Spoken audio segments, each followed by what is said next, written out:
ba't natin pinayagan yung isang Chinese telecommunication company na magkaroon ng tower sa loob mismo ng Camp Aguinaldo?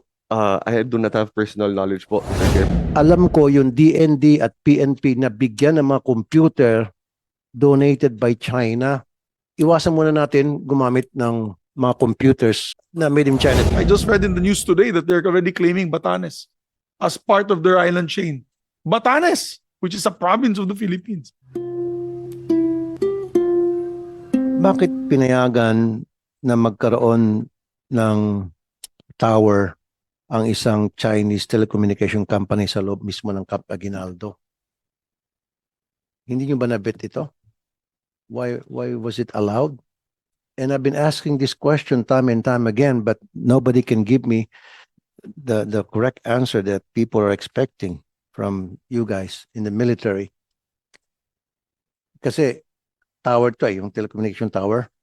Sa loob mismo ng Camp Aguinaldo, pwedeng yun ay nakaka-receive ng signal from the military kung ano yung mga pinag-usapan doon, ano mga activities, pwede mag-eavesdrop or something to that effect. Any other activities kayang ma-monitor nila through the signal sa loob ng Camp Aguinaldo. So why was it allowed?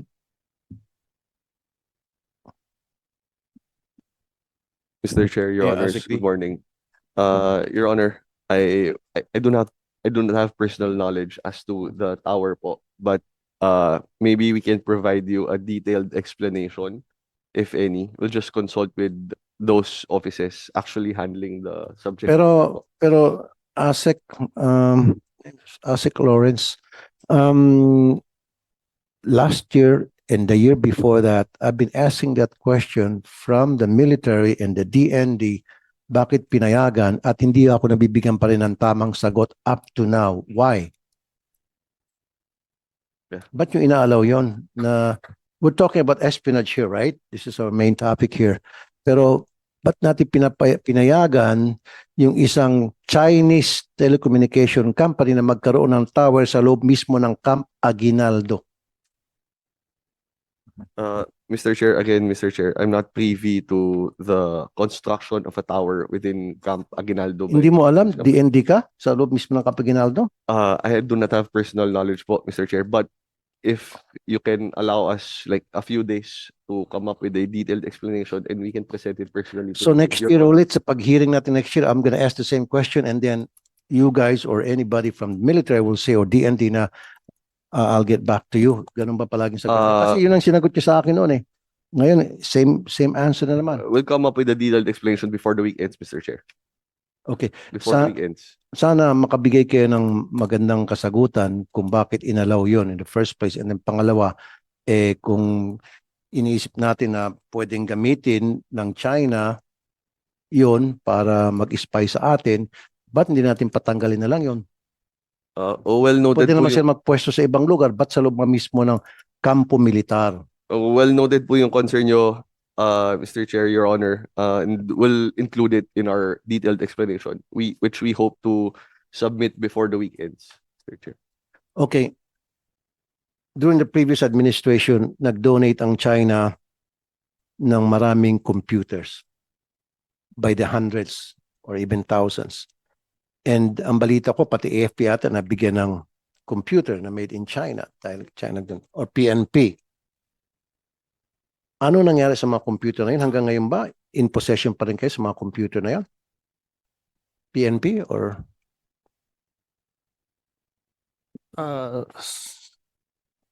Good morning, Mr. Chair, and to the honorable senators. For the PNP, sir, I'm not yet privy for the computers that was. Mr. Chairman, may I just ask a procedural with the permission of Senator Raffy Tulfo? It's Yeah, sort of like a point of order. Good. Kasi I noticed, Mr. Chairman, on many of our hearings, hindi nag-attend yung heads of the departments. So many of these people cannot speak for their bosses. Exactly. Yes, these are all representatives, Mr. Chairman. Maybe you should have another hearing and send the heads of the department a show cause order where they should not be subpoenaed. Because how much do they want this bill, Mr. Chairman? Kasi puro alipores lang eh. Sana lahat yung mga those invited, they should have we should have invited, where's the COMSEC? Should have invited the heads of the government because this is a very critical issue. Chairman, with due respect to all of them, I know these guys are capable people, but this is a very important bill. We're talking about anti-intelligence gathering of different nationalities here in the Philippines. I think this is a very important measure. It needs the heads of agencies here to brief us. With due respect to everyone here. May continue. Yung DND na bigyan din eh ng mga computers eh. Again, di mo alam ano. So lahat na tatanong ko, hindi nyo alam. So ba't pa tayo nag-uusap dito? Ba't pa kayo nandito kung hindi nyo masagot lahat ng mga tanong namin? And these are important questions that needs to be answered. But you always say, kanina pa, na hindi ko alam. Eh, wag na lang sana kayo pumunta rito. Again, importante sa akin to eh. Alam ko yung DND at PNP na bigyan ng mga computer donated by China. Several hundreds. Now, gusto ko lang malaman anong status ng mga computer na yon. Kasi ang alam naman siguro natin, hindi naman ako techie, hindi naman ako IT, pero yung isang computer system, pwedeng lagyan ng virus yan na later on, remote control, yung virus na yon, pwedeng pagaganahin at any given time kung sino ang nagplanta ng virus na yon sa computer na yon. So what happens kung yun ay yung isa sa mga computer na may virus na ibigay sa DND? Well, may binigay sa DND pero nagkataon na ilan doon ay hawak-hawak ng DND and it so happen yung mga computer na hawak pa ng mga chief of staff ninyo. Hawak ng mga lieutenant general ninyo. You don't know? Are you not aware of these computers that were donated by China?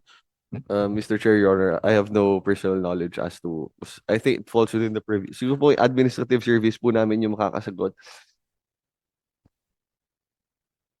No. DND also Yes, accepted Mr. donation Chairman, from them. when I was Senate President, we had a briefing with the intelligence communities on this. It was admitted by then SILG, at that time, not Remulla, I think it was Abalos, that there were, and the PNP chief at that time, that there was several hundreds, tama po si Senator Raffy, na donate sa PNP and the DILG. Kaya sinabi nga namin kay Presidente, dapat iparicol yung palitan.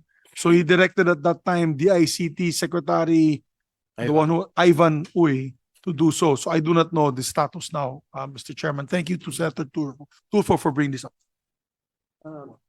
Not only the PNP or DILG, also sa DND nakapag-donate by the hundreds. Yung nga sabi ko, eh kung yung computer na galing sa China na may virus yun, controlled by China, eh napunta sa mga general ninyo na may sensitibong posisyon, yari tayo. Mr. Chair, Your Honor, we will include po, we'll check on it po. Then we will include po a status update in our submission po. Can you give us a report within a week to all agencies concerned, DND, the PNP, and who else? NBI? Nakatanggap din kayo ng... Mr. Chair, as far as I know, wala kami. Although most, if not all, of our computers are made in China, but these are not donated Yeah, by okay. China. Thank Made in you. China, yung Dell and HP, Your Honors. Thank you, Director Lavin. Yeah, isa pa yon, made in China.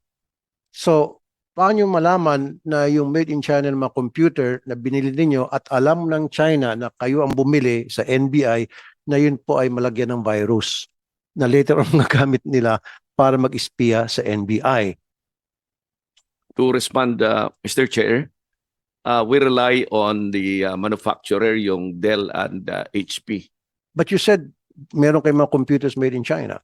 Mostly, Your Honors, kasi most of our consumer products now or goods are made in China. Oh, but there are computers that are made in Europe, made in US, or any other countries for that matter. But made in China, hindi ko sinasabi lahat ng mga produkto galing sa China ay masasama o yan ay magagamit for espionage. But what I'm saying is we have to be very careful. Dapat meron kayong ginagawang screening or vetting to ensure na yung mga computer na ginagamit ninyo dyan sa NBI na made in China ay talagang nasara ninyo, nasiguro ninyo na walang virus na itanim diyan para gamitin pag-espionage sa NBI.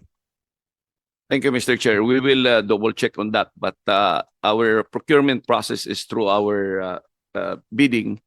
Ang budget namin kinukuha yung binigay nyo sa amin sa GAA. Okay lang po sana kung sa mga ibang agency na gumamit sila made in China computers for all I care, kahit na pati mga ilaw, pati air condition made in China, no problem with me. Pero para sa mga agencies tulad ng NBI, NICA, AFP, PNP, PCG, siguro iwasan muna natin gumamit ng mga computers. No, really, seriously, na made in China. Pero any other products, pwede naman siguro. Bumili kayo ng silya na made in China, bili kayo ng aircon made in China, TV made in China, okay lang. Baski TV nga, delikado eh. Pwede kasing lagyan ng monitoring din yung television ngayon. High-tech na. So ibig sabihin nito, Mr. Chair, lahat ng mga computer system natin sa gobyerno, especially tulad ko sabi ko na merong intelligence agency concerned like NBI, we have to screen those computers to make sure na walang planted na virus sa computer na yon. Kasi halimbawa, katulad niyo, sabi niyo, Director Lavin, di ba, halos lahat ng computer niyo galing sa China at alam ng China yon, monitored nila yon. NBI, parokyano natin sa mga computer to. At pwedeng tanman nyo ng virus para ma-monitor yung mga activities niyo, kung ano mga pinagsasabi niyo doon sa computer niyo, pag-communication niyo sa NBI, sapul na agad kayo. So dapat na-screen niyo po yon. Do you do that kind of screening? Wala, sir. As of now, I'm not aware na ginagawa ng NBI yan. This is too far from yung security awareness. But with a reminder, we will take that up with our technical experts. Also, not only on the procurement, but also on the disposal, Your Honor, if I may suggest. Kasi at the FBI, where Senator Bato here is a graduate also of the FBI National Academy, yung disposal ng kanilang copying machines ay distraction. At kasi they believe na pati yung computers, kasi they believe na meron itong capability to retain yung computer data. May storage ito. So distraction ang sa kanila. So we will take that up. As a matter of fact, what is allowed now is nagre-rent ang government offices doon sa mga parang reproduction companies, to provide them the services. I think we should look at this in line with the thought of the good Senator Rapi. Thank you, Your Honors, Mr. Chair. Salamat, Mr. Chair. Maybe the NICA can advise all government agencies na sa law enforcement, especially sa intelligence, siguro kayo rin kasama sa trabaho niyo yon, na screen siguro properly lahat ng mga computer system na ginagamit. Tulad sa NBI, puro China, made in China pala mga computers na hindi nga donated pero binili nila made in China at alam ng China na yun ay galing sa kanila at alam ng China na ang parokyano pala nila NBI. So sa susunod ng procurement yun, bili kayo ng mga bagong computer, pwede nang kargahan yun. Katakot-takot na virus para ma-spian kayo, di ba, sir? So yun lang po ang advice ko. And Nika? Thank you, sir. On the part po of NICA, sir, very strict po kami in terms of procuring computers, and we have a dedicated unit po that conducts screening of the computers, and regular po ang check-up nila dyan kasi we are very much aware na marami pong cyber attacks ngayon. And this is also in compliance po with the recently issued Executive Order 54 that mandates NICA to create a directorate for cyber. And kung hindi ho ako nagkakamali, yung cyber namin is in coordination with different government agencies para po sa close monitoring of this how these cyber attacks are being conducted. And that includes po yung mga screening po ng computers, both sa software and hardware po. Okay, last na naman, Mr. Chair. Last na.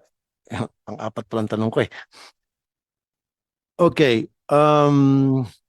Yung Israel's Ministry of Defense nakapag-flag down ng electric car made in China na nagagamit pang espionage.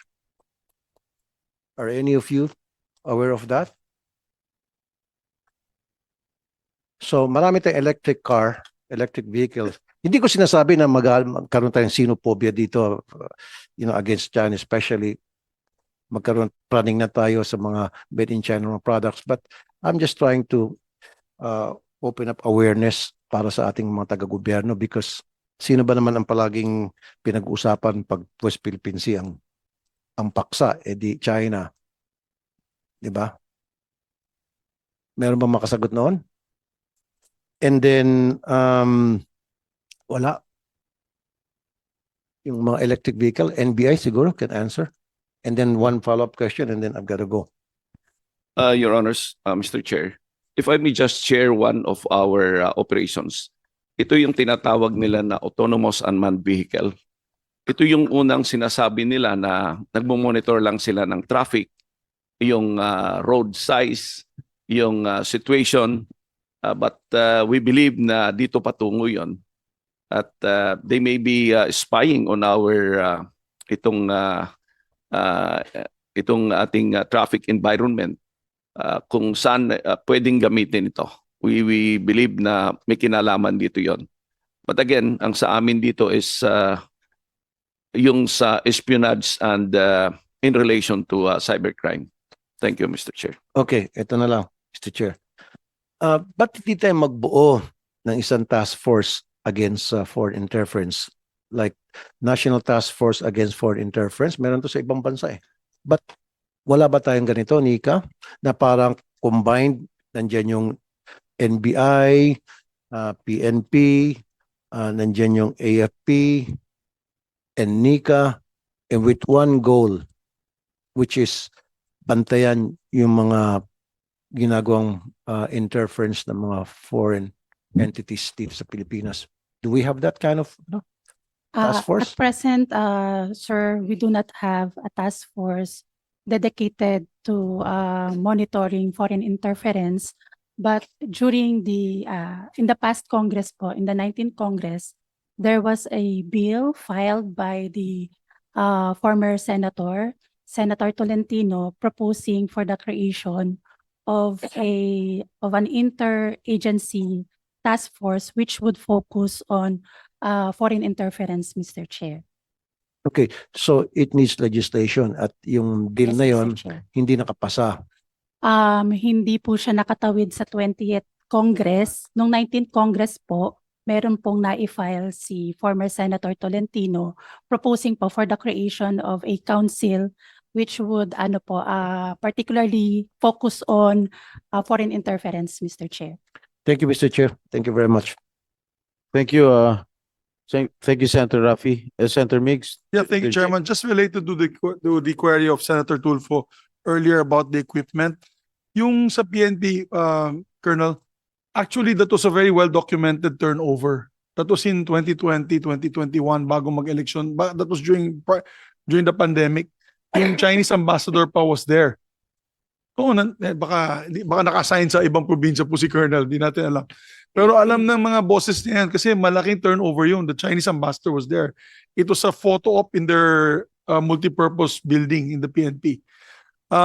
So I recall that we had several discussions at that time with the head of NICA, together with the AFP intelligence group, counterintelligence group, and the SILG, that they were going to replace all those computers. Now, hindi ko alam kung na-replace po yan. That's why we need to ask the head of the PNP. We have a new head of the PNP now, and the SILG about that. Kasi that really is a national security concern. Mr. Chairman, alam po ng mga kasama natin dito, ang labanan na yon ay it's already modern technology. You don't even need boots on the ground for the counterintelligence or the intelligence operatives of China or whatever country for that matter.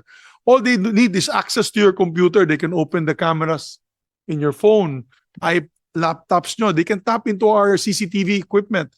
So, yung ginagawa nga dati na binabantayan ng isang team ng supposedly intelligence forces of China dun sa Palawan, sa naval base ninyo, paglabas at pagpasok ng barko, they have actual real-time information. May tao sila dun. All they need to do now is just to put a CCTV looking very, I'd say, safe and not alarming at all kasi every building has a CCTV. Focus on the entry and exit of the ships, our ships on that naval base. Kaya napakalaga, Mr. Chairman. I'm just stressing this out as a not just I will not further push it as a point of order, but maybe in the next meeting, since this is the organizational meeting of the National Defense Committee, with due respect to the gentlemen and ladies here, magdala po kayo ng high-level delegates, if not the head of agency, because this is a very, very important topic, which is counterintelligence.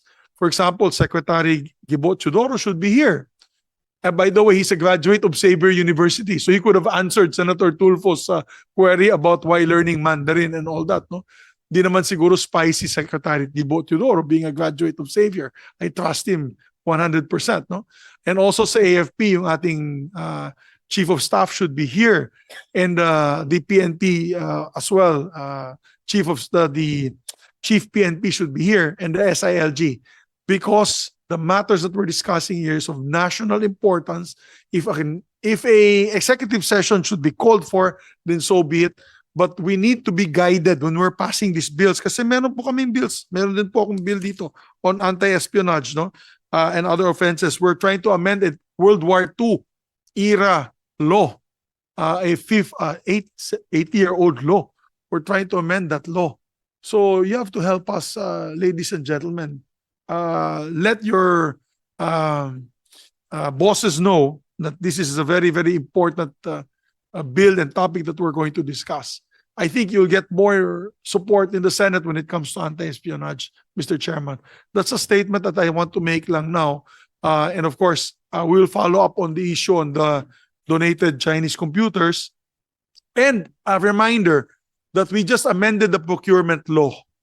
Under the procurement law, we placed there the conditions for negotiated bidding, particularly to the armed forces and armed services of our nation's troops, no, in our nation's strength. For example, PCG, DND, AFP, PNP, NICA, and other agencies involved in law enforcement can now do negotiated bidding to avoid particularly certain brands like yung Huawei. Kasi dati, the cheapest is the best under the old procurement law. So syempre, pinakamura yung China-made na mura. Hindi natin alam yung software doon. Hindi natin maano. Right now, under the law, we put that amendment. So please review that. Ask your different finance departments to review that. And you can actually do a negotiated bid when it comes to national security matters. Am I correct, ma'am? No? Attorneys nodding her head. Kasi linagay talaga namin yan, particularly for anti-espionage, to clean up our systems. And we should invite also, Your Honor, the DICT, because the DICT is the lead role, plays the lead role here when it comes to anti-espionage, particularly on anti-cybercrime, Mr. Chairman. So I hope in the next hearing, we can send letters to them. I think what we should do is send already a show cause letter. Why they will not be subpoenaed in the next hearing, Mr. Chairman. Okay, thank you, Senator Mix. A nicely written Yeah. show cause order letter. Asek, one question.